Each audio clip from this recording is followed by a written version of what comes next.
રોગ થાય છે. જેમ કે યાદવ પ્રણામ, મારું નામ નક્ષ છે. હું ધોરણ 7 માં અભ્યાસ કરું છું અને અહીં મેં નાનો એક પ્રયોગ બનાવ્યો છે. આ પ્રયોગમાં તમે જોઈ શકો છો કે મેં મશરૂમોના અલગ અલગ પ્રકાર લીધા છે. પહેલા મશરૂમનું નામ છે રીંગણી મશરૂમ, બીજા મશરૂમનું નામ છે લોબસ્ટર મશરૂમ અને ત્રીજા મશરૂમનું નામ છે એનોકી મશરૂમ. રીંગણી મશરૂમને અંગ્રેજીમાં ઓયસ્ટર મશરૂમ કહેવામાં આવે છે. બીજું છે લોબસ્ટર મશરૂમ.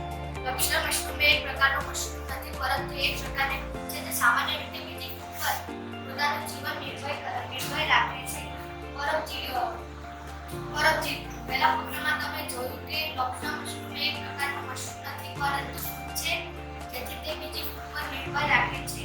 પછી છે એનોકી મશરૂમ. એનોકી મશરૂમ લાંબુ હોય છે, જે તમે જોઈ શકો છો. પછી તેના ફાયદા તે રોગ પ્રતિકારક શક્તિ વધારે છે અને કોલેસ્ટ્રોલ ઓછું કરે છે.